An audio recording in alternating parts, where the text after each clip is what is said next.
Mundy-Turner. This is Catherine Mundy.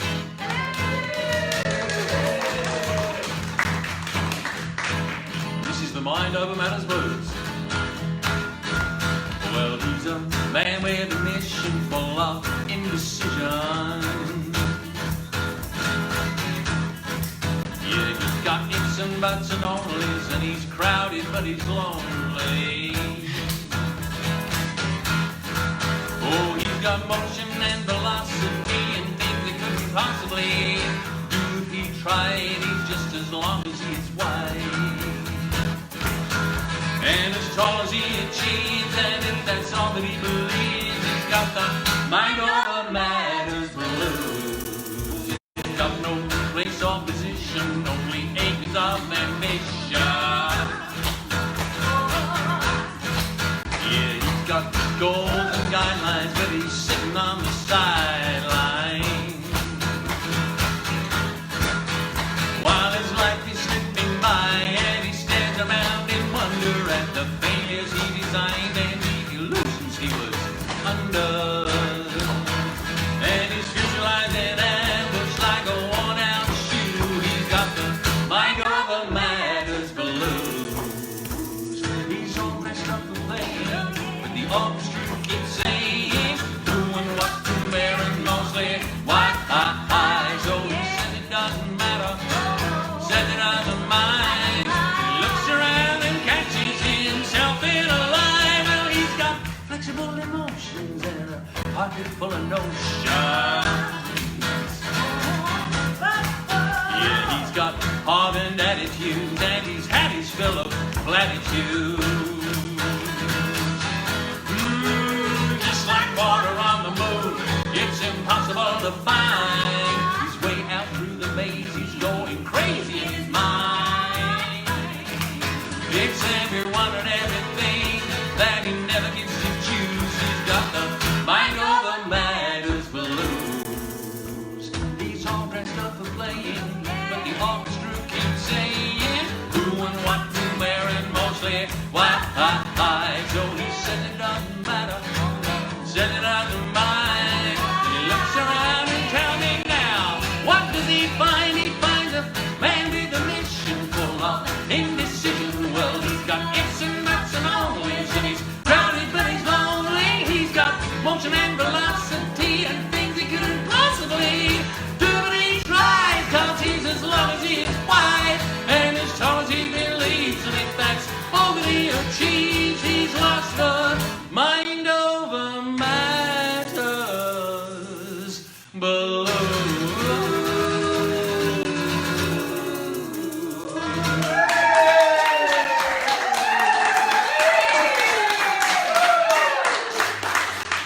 Thank you very much indeed.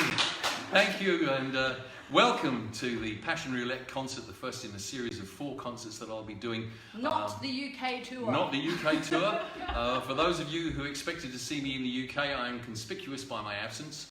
And I'm here in my own front room tonight, utilising the wonders of the interweb to reach you from here to wherever you are. So can we just say a few hellos to people? Okay. We have our beautiful live audience. We're allowed to have 7 people. We're allowed to have safe audience. Our COVID-safe audience. We're allowed at the moment in Greater Brisbane to have 10 people gathered together. So we have exactly 10 people in the house, Jamie and our son Joshua, and then this wonderful 7 people who were the first to buy tickets by donation for this concert. So we contacted them and said, look, you're the first locals. Would you like to come over? So here they are. It's just a great vibe to have actual people here. I want to cry. But I'd like to say hello to the people who are there at home watching. So Jan Breeze, you're first in. Hi, Jan. G'day. Heather Watton. Hello, Heather. Hi, Heather. Laura in the UK. Hello, Laura. I think Jan is too. Good morning to you. Donna up at Caboolture. And Leanne. Leanne is a local. She says we're sounding great. Thank you, Leanne. Nick Hall in the UK. Hi, Nick. Hey, and Nick. Also Ruth Birtwhistle, and also in the UK, and Nadia Rasuli from the north side of Brisbane. Hello, Hi, Nadia and Ali. Hello, Ali. Mersha, a local. Hello, Mersha. You guys rock, she says. Hayley Farlow from the north side of Brisbane. So welcome to you all. It's great to have you. We're also going to acknowledge the traditional custodians of the land on which we gather and sing tonight, the Yugambeh people. And in their language, we'll say Jingari, Jingi Wali Walu. Hello, how are you? And pay our respects to the elders, past, present, and emerging. Okay, over to Jay. Thank you very much indeed. Most of the songs you'll hear this evening come from an album that I recorded in 1989, so over 30 years ago. And that's a number of years BC, that's before Catherine. I had some wonderful musicians working on that album with me. I went to a studio that was local to me in Herefordshire at the time. I was living out in the wilds of a place called Galway, and just 2 miles down the road, a walk away really, was the wonderful Sound Services studio at Broad Oak, run by a chap called Dave Wood. And we worked together on Billy Bucket. When I wrote the musical Billy Bucket, I took it to him, and we did a lot of studio work together and had a great time. And it was really intensive. And once Billy Bucket was over and done with, I decided that I wanted to keep writing and maybe go in and do some acoustic stuff. So I went in and took a collection of songs, and Dave recorded them, and we were just having a great time. And he said to me, "You want to use other musicians?" And I said, "Yeah, of course I do." So he managed to get hold of a bunch of guys who had been recording at the studio who were a rockabilly outfit. And they were a kind of casual bunch of guys. They were so casual that I said to him, "Oh, what's the name of their group?" And he said, "Oh, they don't have one." They were that casual. but I'd like to acknowledge them now, all this time later. Some of them sadly no longer with us, but there we are. Martin Blake, no longer with us, but slide acoustic guitar, dobro guitars and backing vocals on one of the later songs that we're going to do. Nonnie Dunville, the lovely Nonnie, she did all the female backing vocals. Chelston Guilfoyle played double bass. What a great name. And what a great name. He was a very, very tall African man with an extraordinary haircut. So he was just enigmatic and a lot of fun in the studio. Brian Bez Roberts, who played blues harp and Jaws harp on the album, sadly no longer with us. Terry Sager played congas, and Ray Thompson played an additional acoustic guitar, and John Waring played snare and brushes. And Dave Wood played fiddle. Dave was not only a great engineer, but he was also a wonderful violin player, very intuitive and very melodic. Sadly, Dave passed away in October as well, so there's a bit of a big hole in my musical heritage, because it was Dave who suggested that since I was spending all this money in his studio, maybe I'd like to collect the songs together and make an album, and take the album around and just basically sell it at the local folk clubs to try and recoup some of my money. I think he secretly wanted to use his reproduction situation down there, but anyway, that was okay. It was a good idea, so we made cassettes of the album to start with, and I went off. But I'd been down in Herefordshire then for about 5 or 6 years. I'd left London in 1983, having not had a very good time with the record companies, and decided that I was finished with music forever and I was going to go and live in the countryside. So I did, and within 2 weeks I was playing in pubs down in Herefordshire. That's what happens to musicians. That's what happens to musicians. They never give up, they just relocate.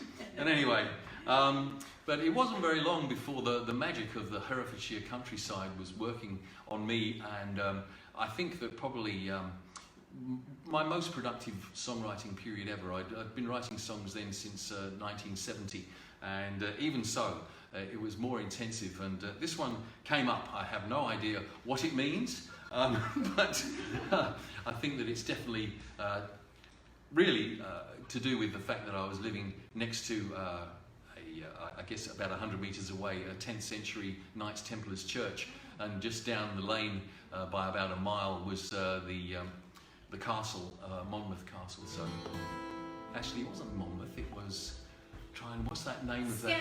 Skenfrith Castle, that's right. Monmouth Castle was only 10 miles away, but Skenfrith Castle was down on the border.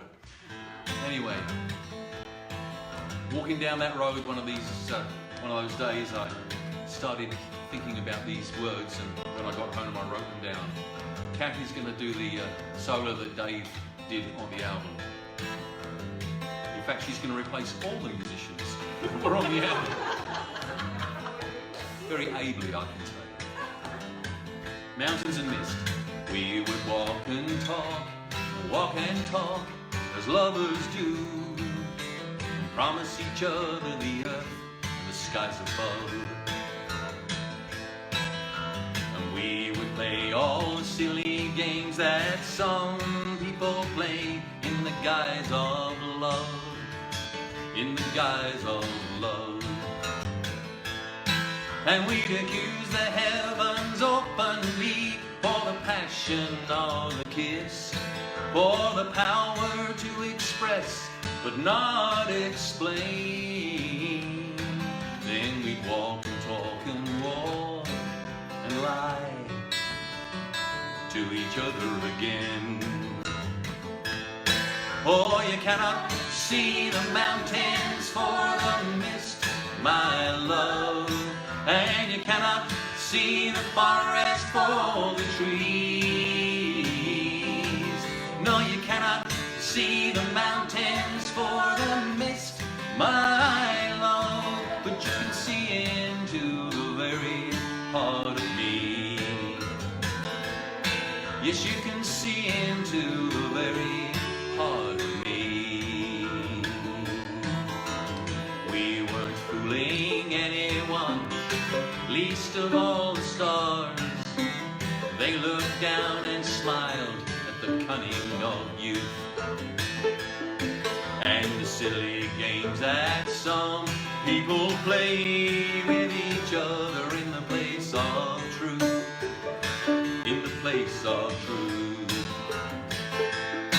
And they took revenge on a cowboy for the sin of false desire, for the wanting of a song without the cost. I took one look in the mirror of her eyes, and I was lost. Oh, you cannot see the mountains for the mist, my love, and you cannot see the forest for the trees.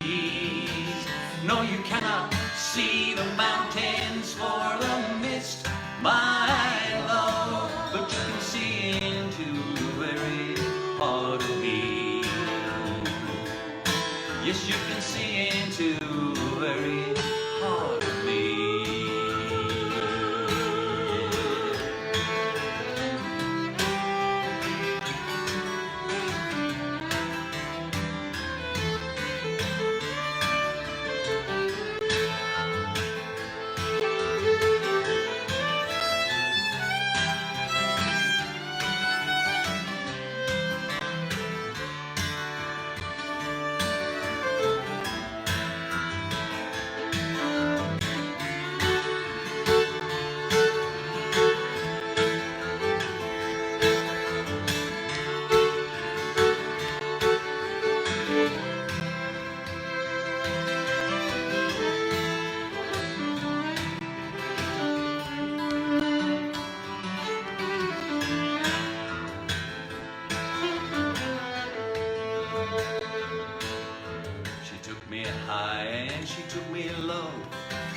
Took me away. She led me places I would never have guessed. She stole my soul and gave it back in the length of a sigh and a soft caress.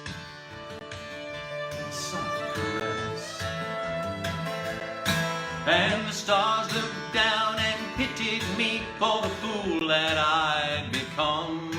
For the wordless boy drowning in a lake of tears.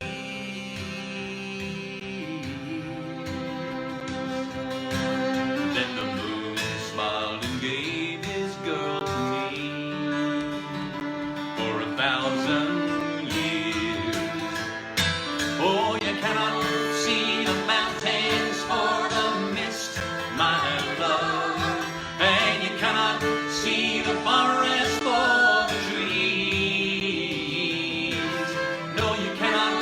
see the mountains for the mist, my love, but you can see into a very part of me.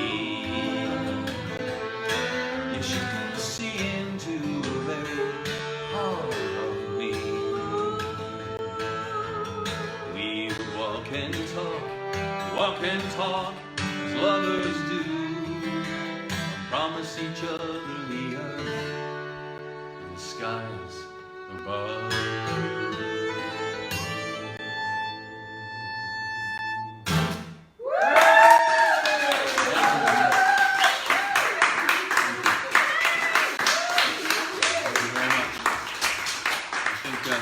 I think at that time that was the longest song I'd ever written.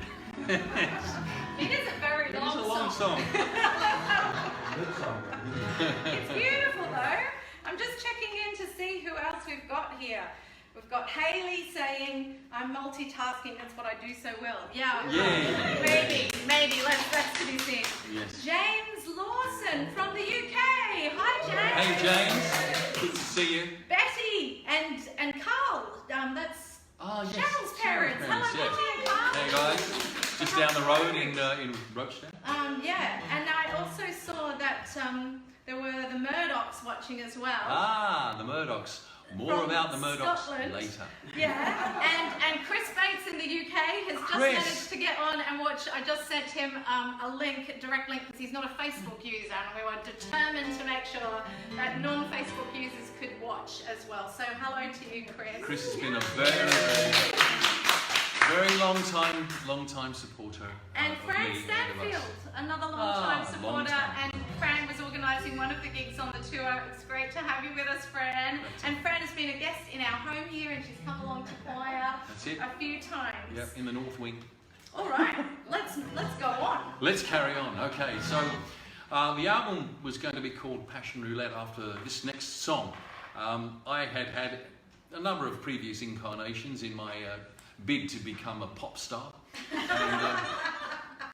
and I think the problem was that I liked telling stories, and the stories were always a bit too long for pop songs, and the kind of music that I'd been doing when I was just before I left London was part of the new romantic movement, so there were swirling synthesizers. The name of my act was Jay Laser and the Phantom Orchestra, and I sang to tracks that I recorded on a 4-track machine, and I used 2 of the tracks to be a bedrock of percussion and bass and all that sort of stuff. I was using synthesizers because nobody used guitars then; they were all kind of passé. And I recorded a single, in fact, and somebody actually has got it on eBay for £3.50. I'm kind of tempted to buy it, but it was out on my label, Gypsy Records, and it was called Comic Strip Heroes. And on the B side, there was this song called Passion Roulette, and it has, as I said, swirling synthesizers and a very catchy kind of sequence that ran through it, and thumping bass and drums. Sadly, all of that stuff, all of the recordings that I did back in my days in London, when I started renovating the cottage, I thought, I know, they're going to get dust all over them, so I'm going to put them in a sealed container in the shed and keep them safe. And when I'd finished the renovations and I thought it was about time to get those tapes out, I went to the shed, and the container was a sealed container, but it had been sealed with damp in it. So all of the tapes had mould on them, and there was not one that was usable, so I had to kiss goodbye to probably 10 years worth of work just overnight. It just there was nothing that you could do. There was no chemical that you could use to get the stuff off without ruining the tapes, and that would have made it impossible to do anything with them. So, but anyway, I still had the single. I probably still got it somewhere with this song on it, and I thought, well, I really like the words on it, but I can't use it in that form, so I'm going to rewrite it. So that's what I've done with a number of songs throughout my career. I've actually taken them and maybe remodeled them to suit whatever I was doing at the time. So here's Passion Roulette. This one I never played in a folk club.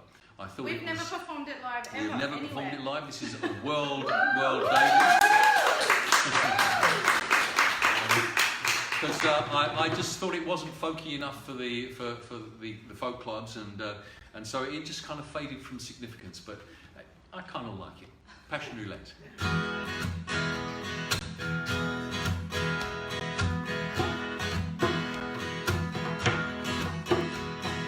The spinning roulette wheel has caught you guessing once again. The chips are down, and this time it looks like the end. Down there in the smoke, no one gives a second glance to the one who loses all in the game they call chance. Pretty faces turn and smile as if it's all such fun.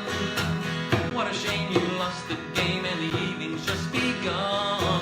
Watch the foolish as they lead the rich into the dance, the swirling carousel to the game they call chance. Love Casino, Passion Roulette. Love Casino, Passion Roulette. Were you born under a lucky star? Is that what they said? Does it hurt now that you know you've drawn the joker instead?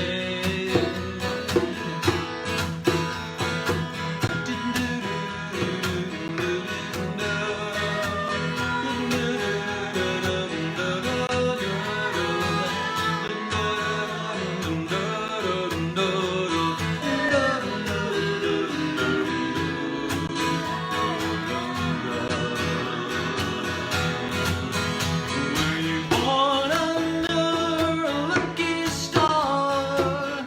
Is that what they said? Does it hurt now that you know you've drawn the joker instead? All the dice are loaded and the odds are cagney fixed. The dealer deals and feelings shaken, stirred but never mixed. Bet all your affections 10 to 1 that it's romance. Love will be a gambler and join in the dance. Love Casino, Passion Roulette. Love Casino, Passion Roulette. Love Casino, Passion Roulette.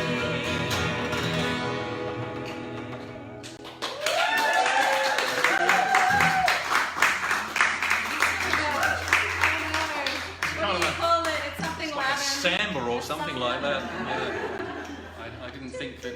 Of course, I always sort of struggled because I was a singer-songwriter in a scene that really lauded tradition, and my take on that was that actually I was a traditionalist because I was a troubadour, and troubadours used to go from place to place taking the songs of the time and taking the news of the time. And my take on it always was that I was actually a traditional singer, and in actual fact all the traditionalists were nostalgists. But anyway, we won't argue the point. But then, you know, I was always being careful the kind of songs that I wrote a wide variety of songs, but I was always being careful not to expose the traditional side of the folk scene too much to those, because they would have thought that I was a charlatan, I think. But anyway, I managed to get by on the other ones, so that was all right. 1988, Christmas came, and I was given a book for Christmas by my partner's sister at the time, and it was by a travel writer who lived locally to us in the Black Mountains just over the border, and his name was Bruce Chapman. And Bruce was a very enigmatic character, but a terrific writer. And this particular book was about his travels across Australia. And in it, he not only did a wonderful job of describing Australia and the various different things that he found, but he also described in an appalling fashion the terrible state that he found our First Nations people in. And I was so outraged, enraged, and moved by this account of what the white invaders had done to the Aboriginal people of the country that I wrote this song. I would like to say that we went to a rally last night. It was a vigil. A vigil, really, for an Aboriginal woman who died in custody just last week, Auntie Sherry. 49 years of age. Yep. We stand together with our Aboriginal brothers and sisters in hoping that there's going to be a better future for Australia. And this song, sadly, is as relevant today as it was when I wrote it 31 years ago.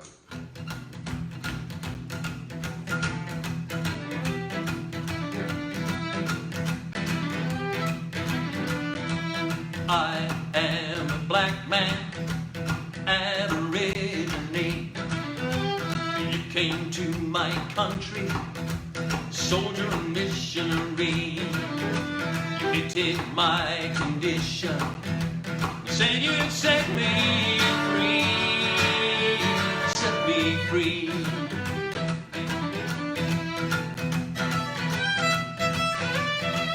You stopped me from wandering the songlines of my race. You told me that your God would change my ignorance to grace.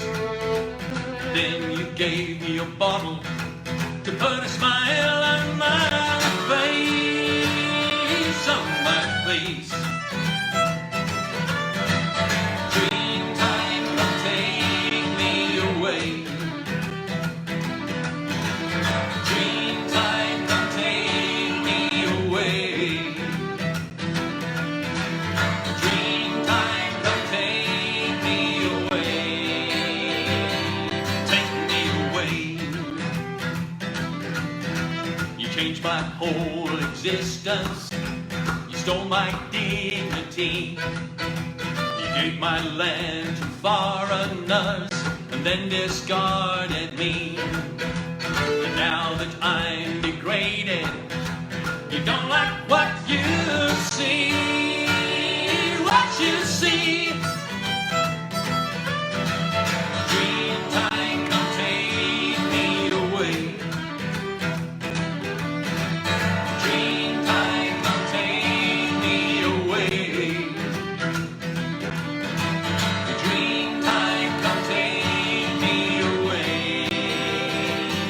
Take me away.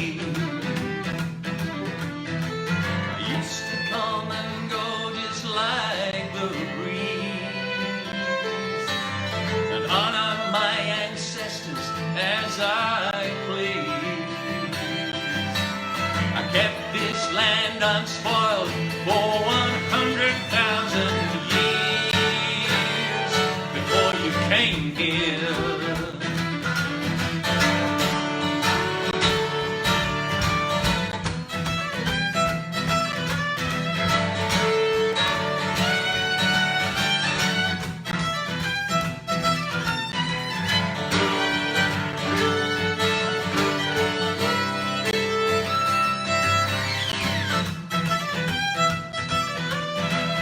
I died by your roadside, I die in your prison cell. I died drunk and foolish, you taught me to live so well. Leave me to my dreamings, and you can keep your hell, keep your hell. Dreamtime, come take me away. Dreamtime, come take me away. Dreamtime, come take me away. Take me away.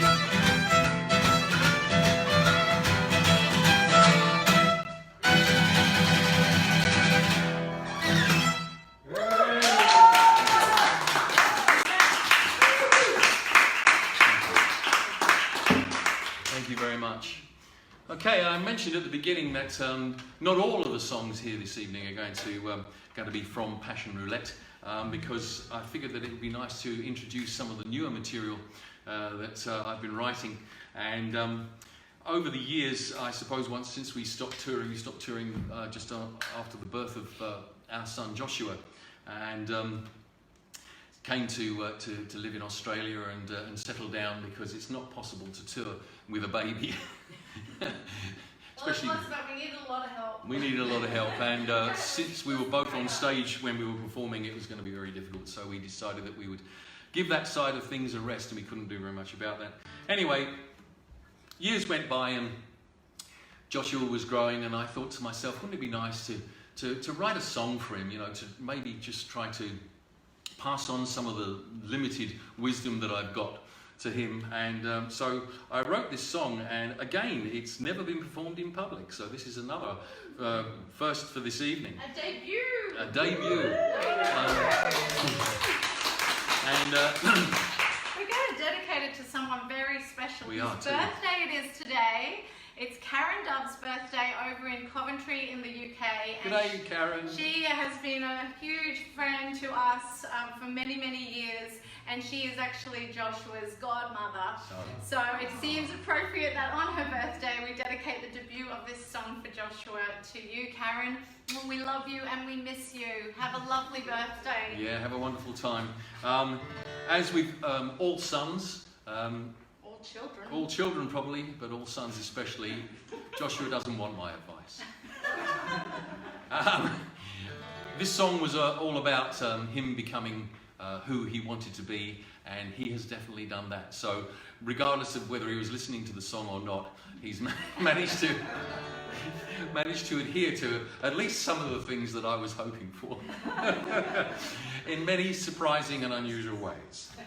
This is called Joshua.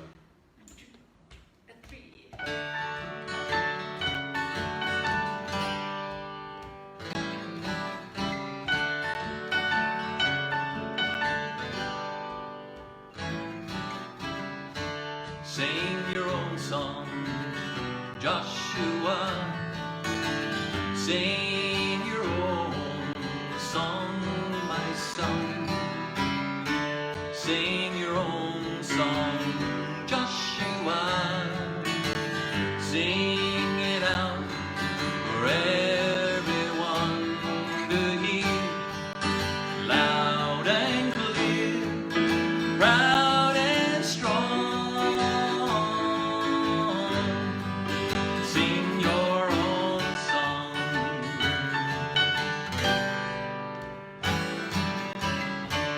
Be your own man, Joshua.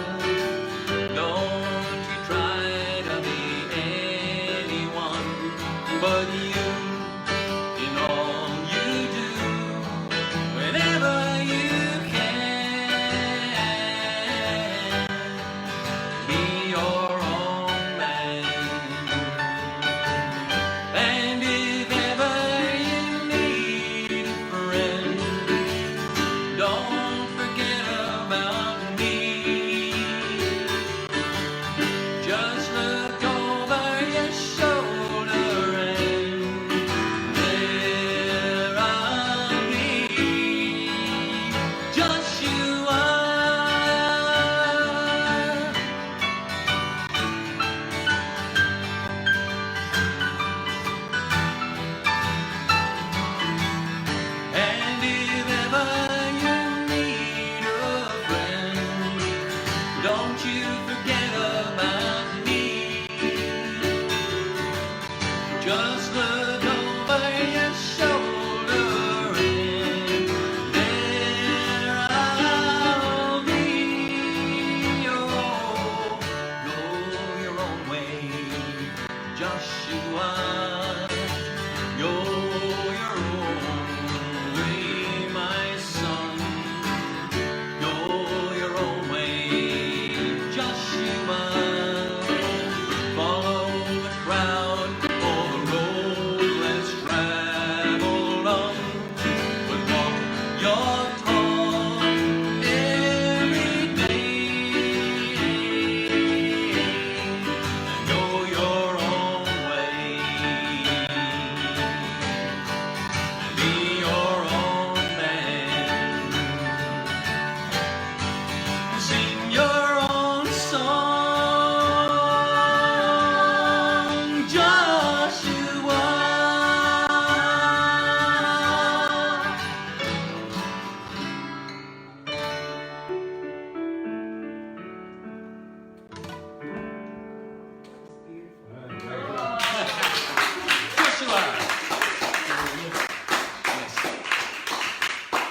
I would give him advice and he'd say, Dad, I want to learn, I just don't want you to teach me.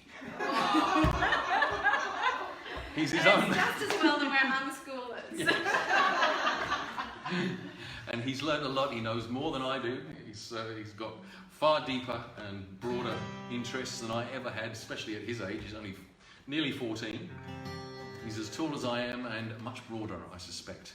Not physically, I have to say. What do we got? I can't scroll through the comments on the laptop, so I'm having to do it here. Hello, everybody. I'm right in your face now. That's horrible. So Mersha said, what a beautiful song. Thanks, Jay. I'm sure Joshua does appreciate it. Helen says, hi, Helen. Helen says, it sounds great, light and setting stunning. Oh, thank you. Yes, Jay wrote that, Hayley. He wrote all of the songs that we're performing tonight. What else is there? A bit fast for a rumba. And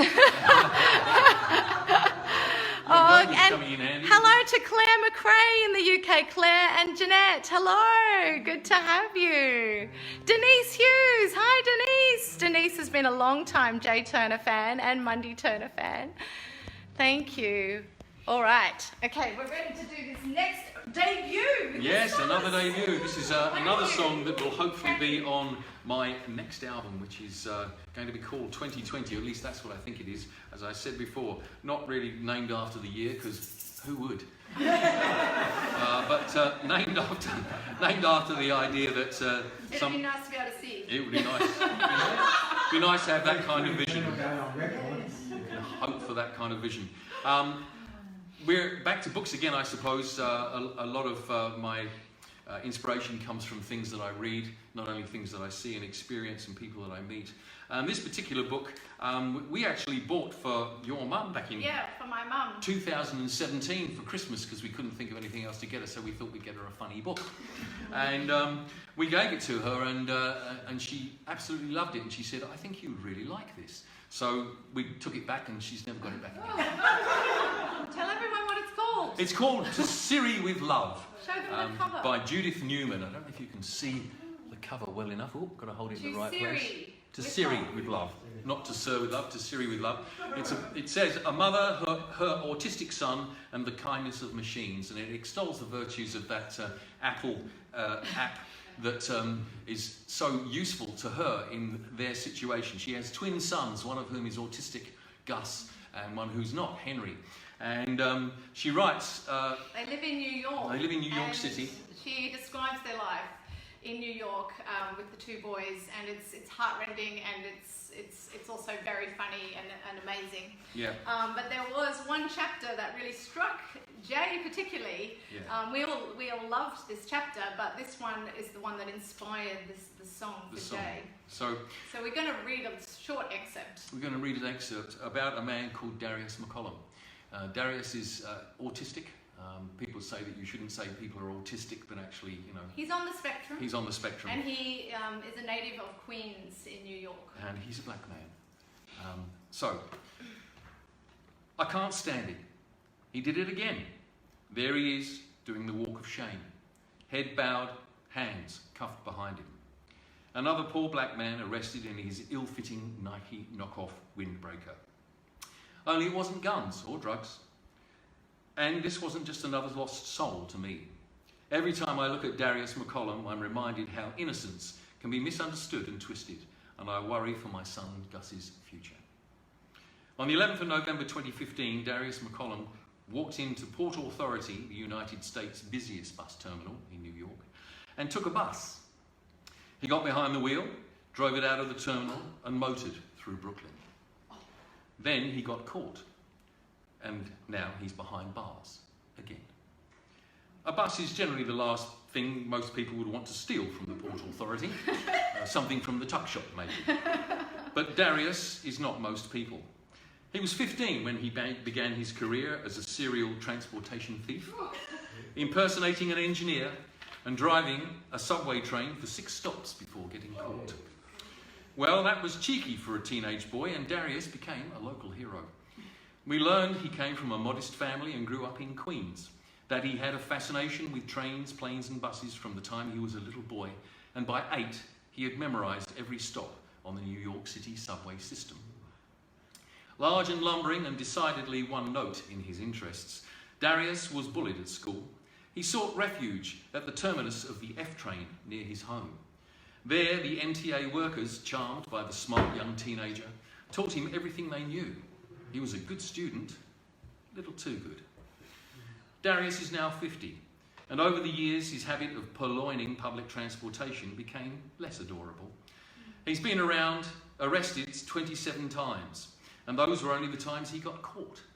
He probably has stolen hundreds of buses, probably because when he makes off with a bus full of passengers, he doesn't exactly terrorise them. What he does do is he drives them on their appointed route, very politely and correctly announcing the stops. Nobody ever knows they've been hijacked. That Darius is on the spectrum should be a surprise to approximately no one. For the crime of loving public transport, Darius McCollum has spent over a third of his life in jail. Even when he's in deep trouble, he finds a way to sabotage himself. A few years ago, he was living in a new place and told some colleagues how he could steal a bus nearby. Unfortunately, the place was Riker Island Prison, and there are buses there to transport the inmates, and the people he told were his jailers. Oh. So this song is for Darius McCollum, and thank you, Judith, for writing about him. Fantastic. Beautiful book. So beautifully written. This is Darius McCollum.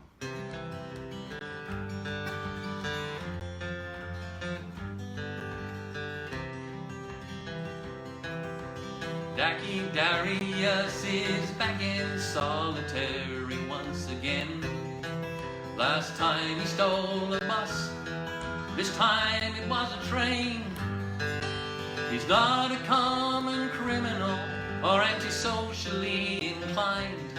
He's a gentle young obsessive who's got transport on his mind. Misunderstood, misunderstood.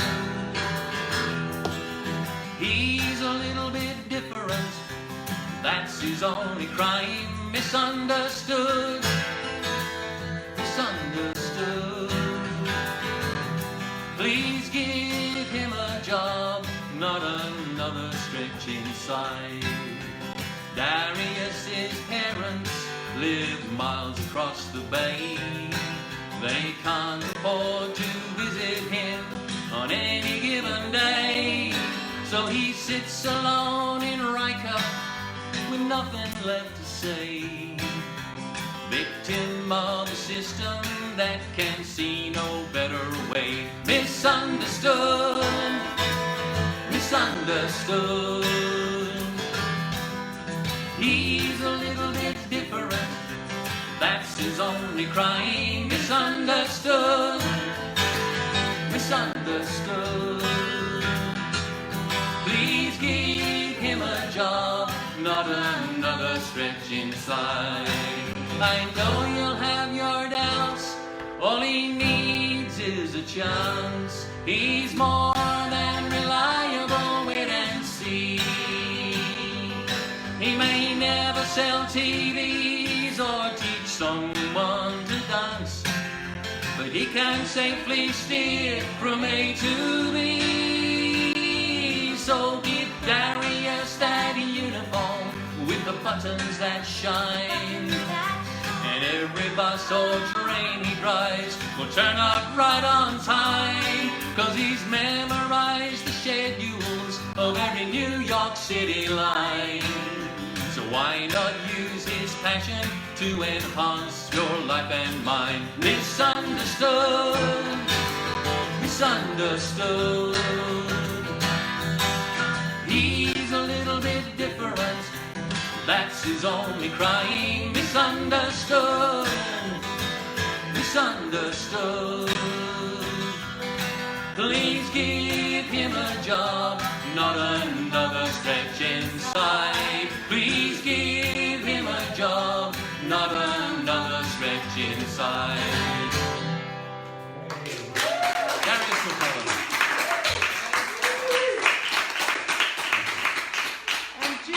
Judith was actually campaigning for the the MTA to give him a job. Yeah. And they said, we can't give him a job, he's unpredictable. And she said, no, he's exactly predictable. Well, completely we know he will exactly go from where that train is supposed to go to where it's supposed to go.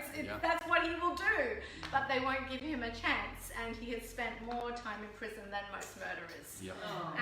And he's in solitary confinement because the prison system has recognised that he's vulnerable, and so they can't put him out in the general system of the prison. So he's actually, as you say, worse off than most murderers. Very sad little story there. Okay, well, we'll move on. I don't know whether I should do this one after that one, but am I having a rest now? this is Mari in the corner. No, I'm not. No, you're not. Work hard. Work hard, that's right, absolutely. Work hard. So I was living in the countryside in Herefordshire, and there was a little village not too far away from us, where my partner of the time, her mother, lived in this little village which was called Ewis Harold, spelled really strangely, E-W-Y-A-S, Ewis Harold. And she was a lovely lady, I had a lot of time for Mari. I once said to her, my entire life feels like I'm shifting one thing from one place to another, and she said, yeah, that's right. That's life, pretty much. She was a very smart lady, a very lovely lady, and we got on like a house on fire.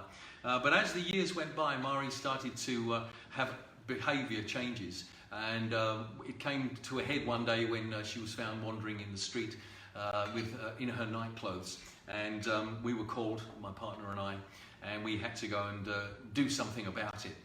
We had to have discussions with my partner's family, who couldn't believe what was going on and didn't believe that Mari needed to be put somewhere where she was going to be safe.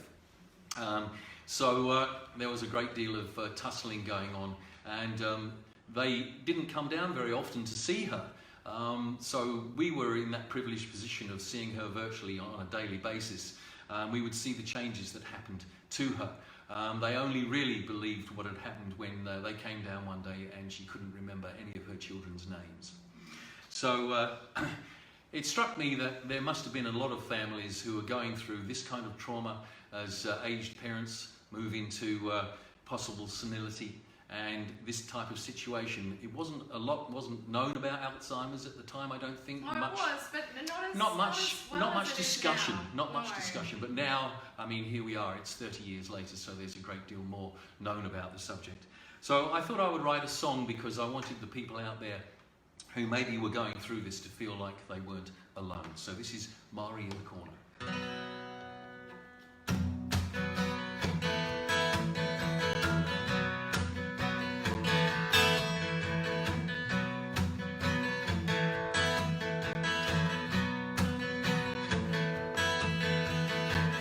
Mari sits in the corner, hair all tangled and grey. Another pack of cigarettes will get her through the day. She switches on the TV to see who she can see. Mari sits in the corner with company.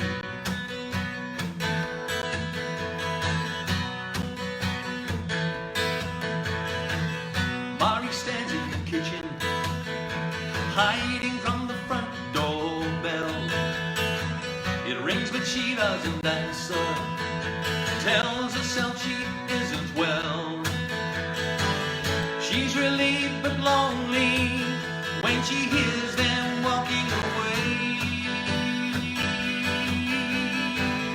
Mari didn't bother getting dressed today, and she's drifting away. She's drifting away. She's drifting away.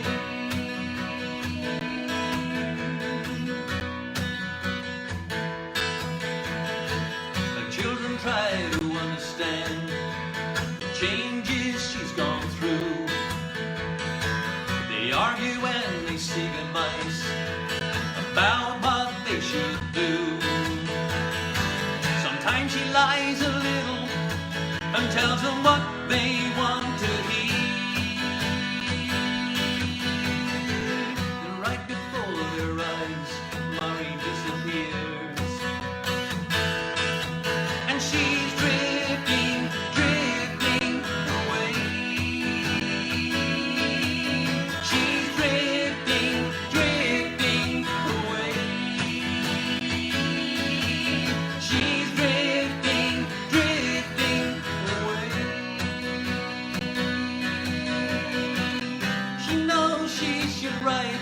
someone she can't remember who.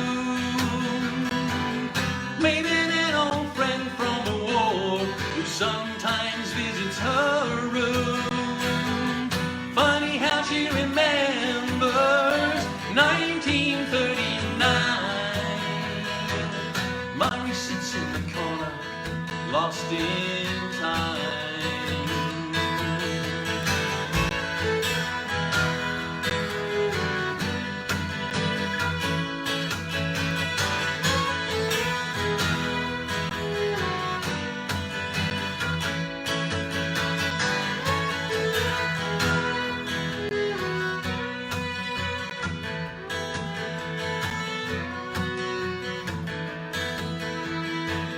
Mari had a good job, accountability, a mind as clear as crystal,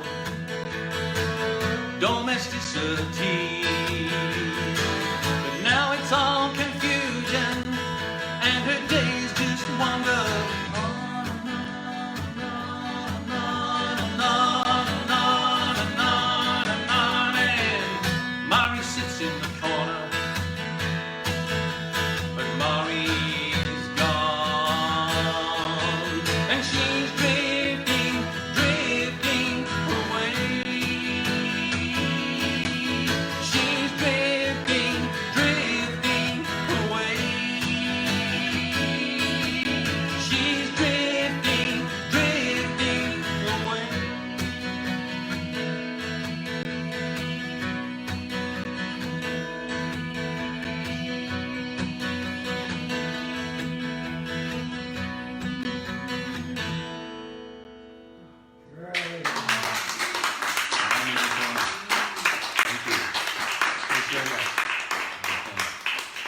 Now I can have a rest. You can have a rest now.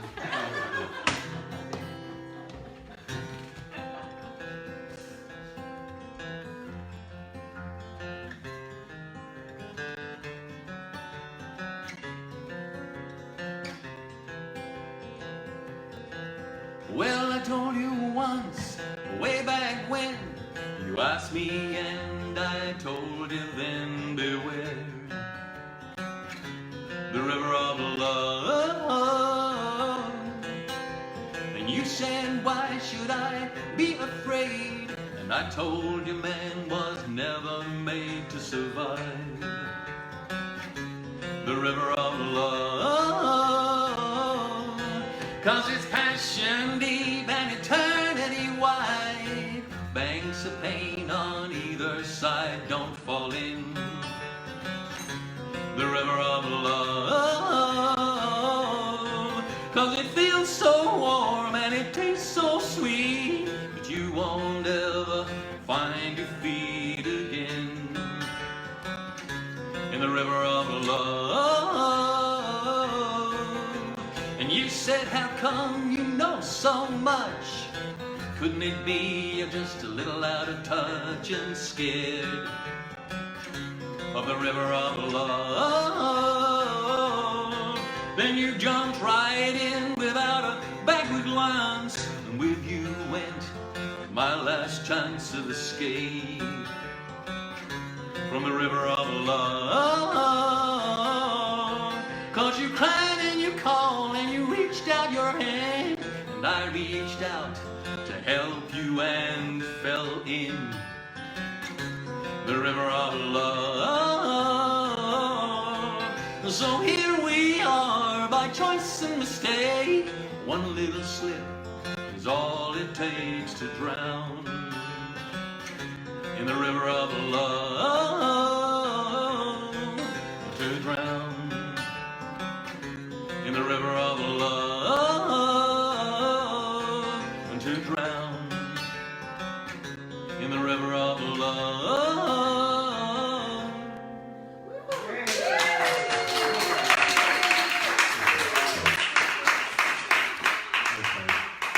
Whilst we were on the subject of strange love affairs, I'll do this one.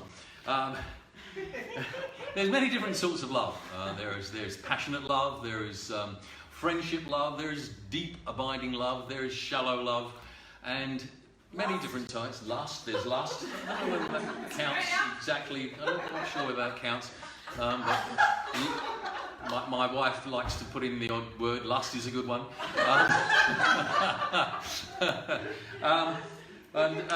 There's the intellectual love. And I once was in a relationship where I thought that I was in lust. And she thought that we were intellectuals. It's called boxing clever.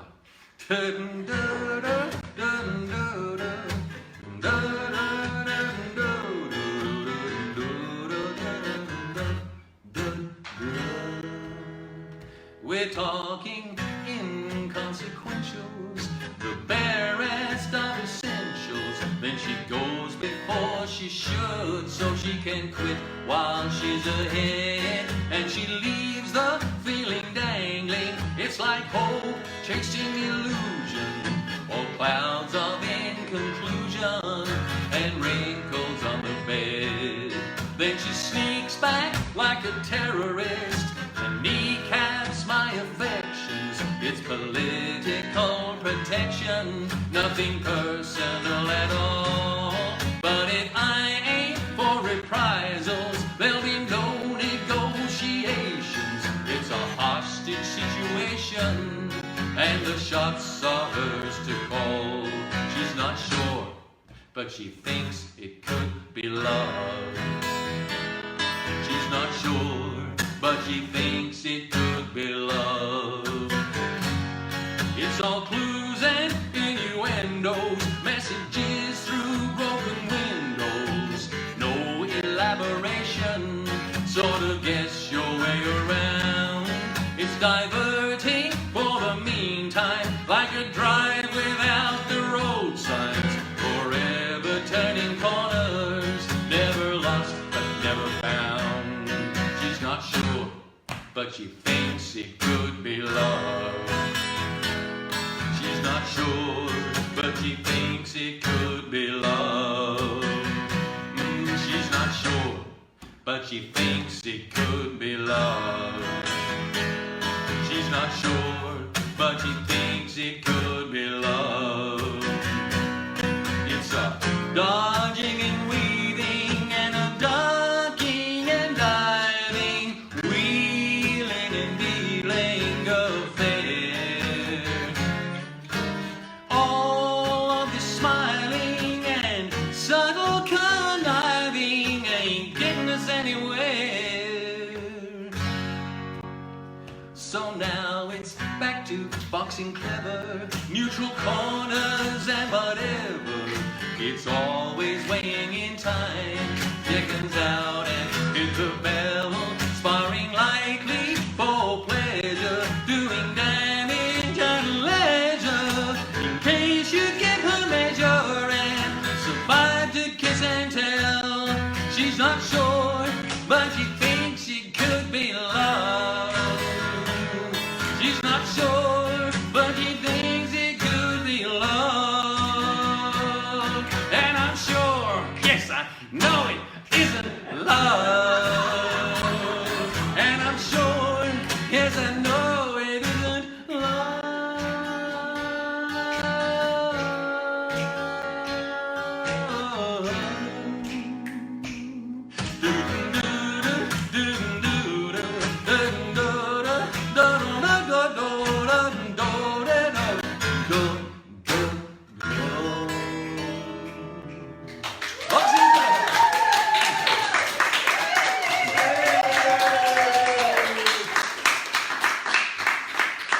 Yes, the outcome was not good.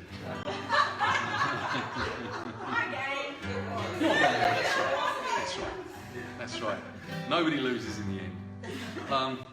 When you go to the studio, you hope that you've got all the songs that you need for an album, and you've got them all written and rehearsed, because you don't want to spend time in the studio, which is costing you lots of money per hour, developing your song. You want it to be ready. But we were in the studio one day, and we were recording one of the other songs, and we took a little bit of a break, and Dave said to me, hey, I've got something that you might be interested in. It was a local filmmaker who had heard some very strange things about Brazil and decided that he was going to go over there and make a documentary. So this was 1989, remember. So he went off over there, taking his camera with him, his film camera, and he hired a helicopter. And he went up in the helicopter, and for 2.5 hours they flew across the Amazon jungle. And from horizon to horizon there was a black pall of smoke, because at the time the Brazilian government was clearing the rainforest at the rate of 2 football pitches every minute. It was an extraordinarily affecting documentary, and David provided the music for it, and I came away just sort of shocked, because there are theories about absolutely everything, but really the lungs of the planet, I don't think so. Anyway, I went home and I wrote this song, and then I went back to the studio that afternoon and I recorded it. Of course, it's 30 years ago now. Technology has moved on. They can do it much quicker these days, so they're clearing it at a far faster rate. It's still going on. It's still madness. This is called Burning Brazil. And I guess it was about, I don't know, the idea that money, because at the time they were making 50 cents for every hardwood tree they knocked down. They had to clear thousands of other ones to get to the hardwood ones. It was all about the money that they were making and nothing about common sense whatsoever. I hear they're burning Brazil. The whole damn nation's on fire. I see them lighting their pockets to the sound of the wind in the wire. It's a man-made hurricane for 50 cents a tree. I hear them sing the song of progress, and I whisper, what about me? I hear them sing the song of progress, and I whisper, what about me? God became an overdraft in the economy of scale. Oh, it's an advertising dream. The whole damn universe is up for sale. While I starve in Sudan, Mars is where they'd rather be. So they throw money in the air, and I'm crying, what about me? While they toss billions in the air, hear me crying, what about me? And the quality of mercy. There's a hole in the sky. It's getting bigger every day. And when the ice caps melt, we'll all drown, so they say. While I calculate the odds and argue policy, down the corridors of power, I'm screaming, what about me? Are you deaf as well as blind? Hear me screaming, what about me? 'Cause they're killing off the land, poisoning the sea, and they're strangling the air with their clever, clever chemistry. And no one stops them at all or takes responsibility. And I keep asking myself, I say, hey, what about me? Yes, I keep asking myself, I say, hey, what about me? 'Cause they're burning Brazil. The whole damn nation's on fire. I see them lighting their pockets to the sound of the wind in the wire. I see them lighting their pockets to the sound of the wind in the wire. I see them lighting their pockets to the sound of the wind in the wire.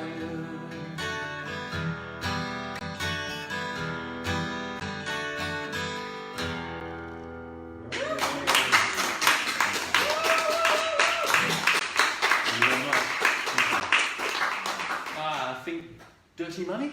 What do you think? Yes. Why not? Okay. So, as I said, when Dave suggested that I go around the folk clubs, off I went with my cassettes clutched in my hand.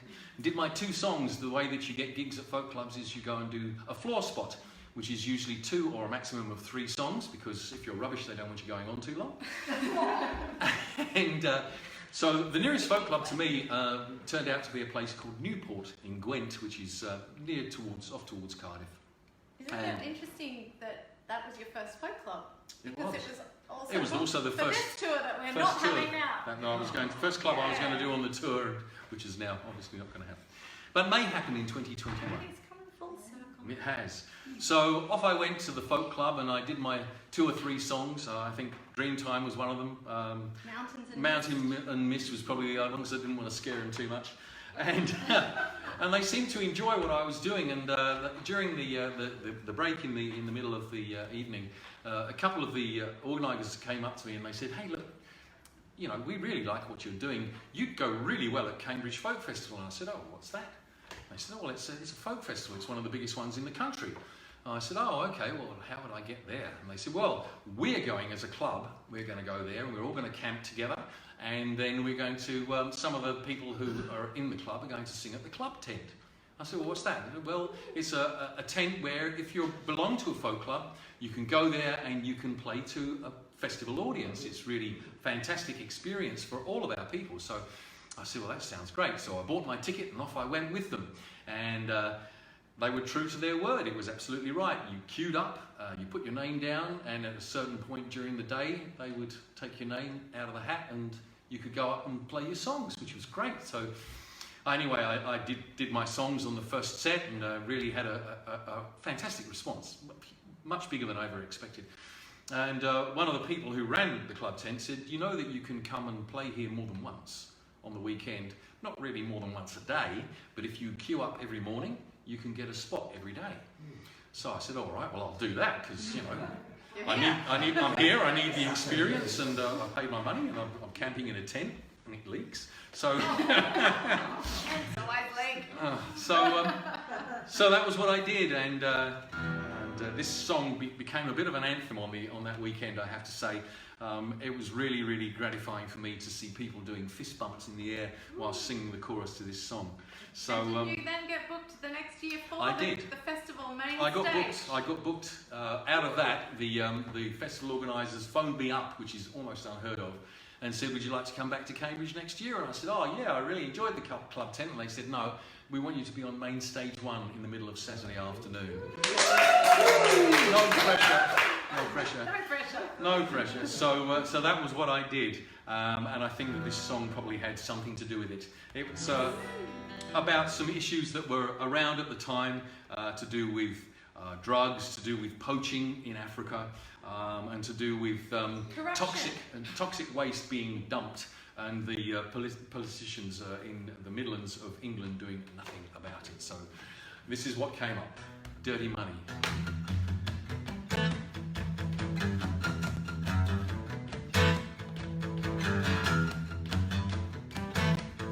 I'm going to do it on the other guitar. Okay. I was enjoying it on that. You were, but this one is louder. Louder is better.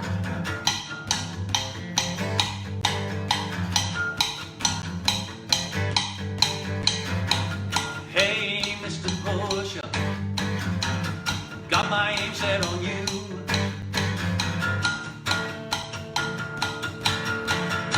Hey, Mr. Pusher, gonna fix you too, because you're poisoning my children and leaving them in misery. Hey, hey, Mr. Pusher, look out for me.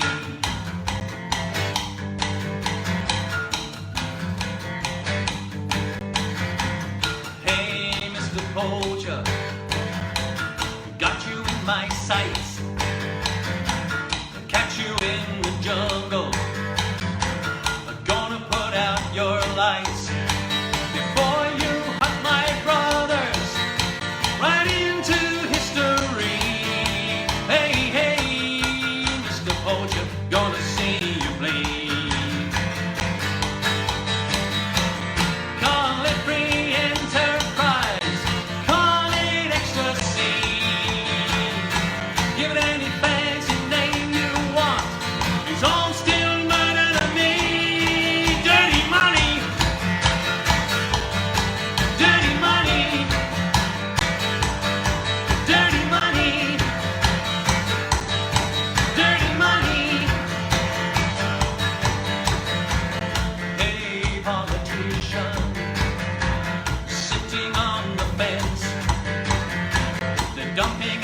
my backyard and claiming innocence.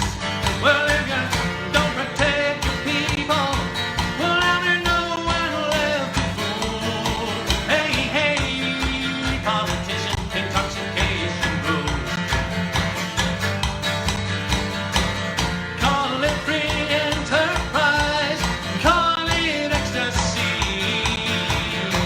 Give it any fancy name you want, it's all still murder to me. Dirty money, dirty money, dirty money, dirty money. Hey, gutter press man, your journalistic bag is searching for sensation to sell your dirty rag. Well, nothing means anything to you. It's all acceptable lies. You're always at the scene of the crime every time the truth dies. Dirty money, dirty money,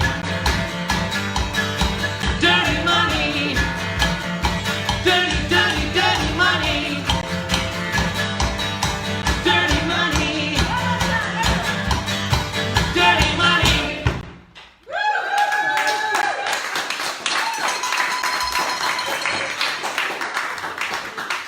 Dirty money.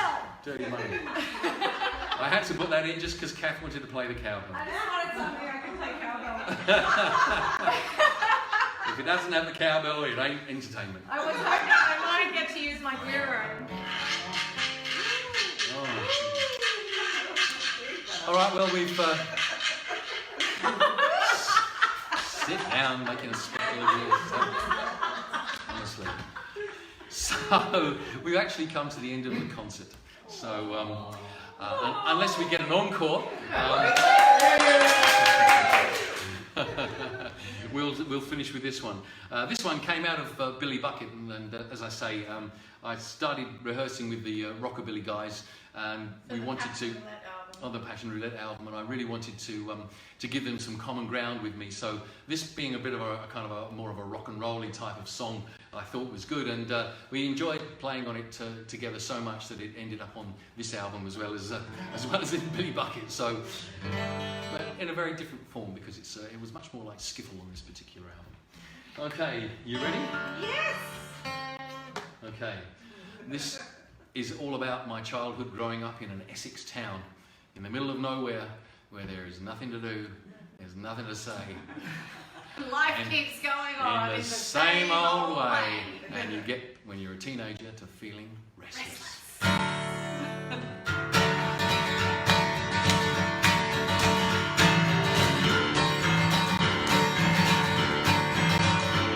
There's nothing to see, nothing to say. Life keeps going on in the same old way. I'm restless. Yeah, I'm restless. Well, I'm restless living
That was unexpected. Thank you very much. Okay, so if you haven't donated and you'd like to donate, there is a link that we can send to you. I think it's in the description. It's in the description. Description of the video. Of the video I posted today. it in the comments section as well. Fantastic. So if you haven't donated and you'd like to, if you have donated and you'd like to donate more, that's fine. If you don't want to give anything, that's okay too. Everybody can give what they can afford. There will be 3 more concerts like this, fortnight apart each. The next one is on Saturday the 3rd of October. And it's going to feature the songs from my second album, which was Movements in Architecture. That particular album, I remember getting a wonderful review in Folk Roots. The reviewer said, I think it's probably the best quote of my career actually. He said, movements in architecture. On this album, Jay Turner knows the craft of songwriting to the point where it becomes art, as it frequently does here. So apparently I was hitting stride at that particular time. So thank you everybody so much for your comments. It's just wonderful to have an international audience watching through live streaming. I actually can see the concert happening with a slight few seconds delay here on my laptop, which is amazing. I've got the sound turned off though, so we don't have any bouncing around. Yeah. But I can see, I've worked out how to see the comments now. And thank you very much for all your support. We're really blown away. This encore was actually a request. Was a request. It's not actually off Passion Roulette. It was written far later. That Passion Roulette was 1989. This song wasn't written until 2001 or 2? 2001 we wrote 2001. So it's kind of a Mundy-Turner song, really. It was released on our Crooked House album, and our choirs, we've got a few choir members here tonight, our choirs so I hope you all remember your harmonies so you can join in. This was specifically requested by Julie Murdoch, who's a wonderful friend of ours. And as we said, she's travelled down further down the country from Dundee, where they normally live. With her husband Stuart. With her husband Stuart. And they've gone to visit their new grandchild, she is only Caitlyn. 86 hours old, and she has just had her first concert here tonight. So this is dedicated to the Murdoch family, and a big welcome to tiny little Caitlyn, and congratulations well done, Nina. to Nina, the mum, and your partner, and to the whole family. It's wonderful that you are having newcomers into your family now. Yeah, and no doubt. And you'll be teaching her to swim very soon, I'm sure. Yes, this family, the Murdochs, they are utterly mad. I mean that in the nicest No, they're sense. intrepid. Don't leave. You're intrepid. Every New Year's Day, is it New Year's morning? I think they swim across the Tay estuary, which is an absolutely huge river mouth. It must be at least a mile in across. Dundee, in Scotland. It's freezing. It's the middle of winter, and they swim across it. And that's what they do, just for fun, just for kicks. They're an amazing family. Yes, we love you, Murdoch. We do love you. We love you dearly. We love you. Oh, they have been to Australia. They have. They've got 3 lovely daughters, and I'm pretty much sure that the daughters choose their husbands in their whether or not they're able to do that swim. But anyway. You cannot marry a Murdoch girl unless you can swim the Tay estuary. That's it. And that's as good a choice-making situation I can think of, isn't it? Absolutely. Get it right. Okay. Julie has been working with refugees, and she asked us to sing this song. We stand with the refugees in this country and all around the world, and we ask for a better outcome for those in detention in this country, the asylum seekers and those who are so very, very vulnerable. This is Refugee.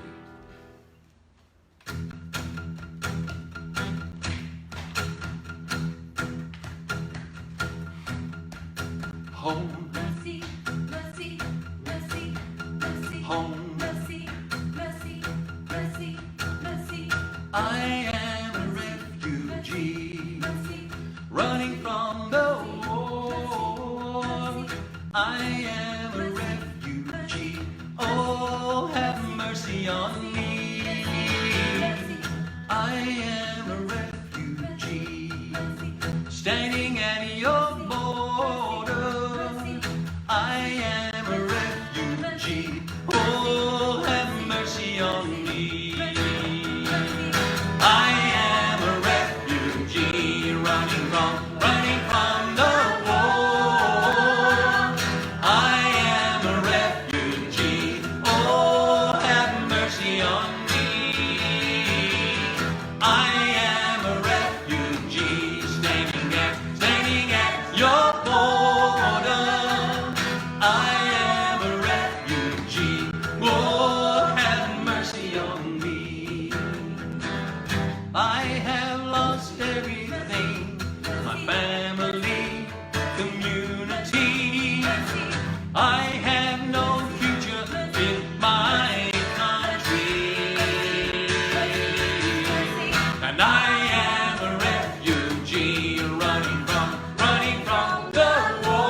I own has this long road of tears, no ending.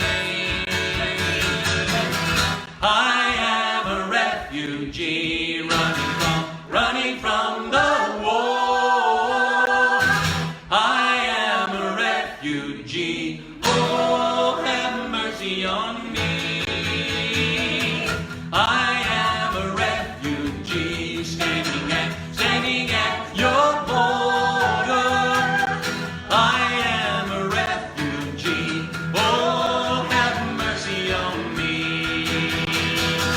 I am a refugee running from the war.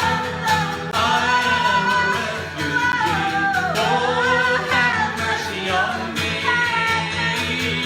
I am a refugee standing at your border.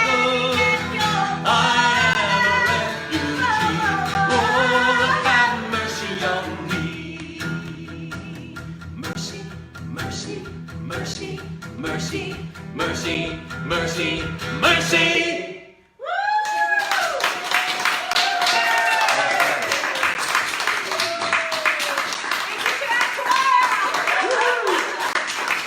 Thanks very much, everybody. It's been great to share some time with you. Hopefully next year I'll see you in person, if not the both of us. And until then, we've got We'll see the other you 3 concerts. next See you in a fortnight. in a fortnight. So, 3rd of yeah, October, to same be time, same back channel. We'll be reminding you. Thank you.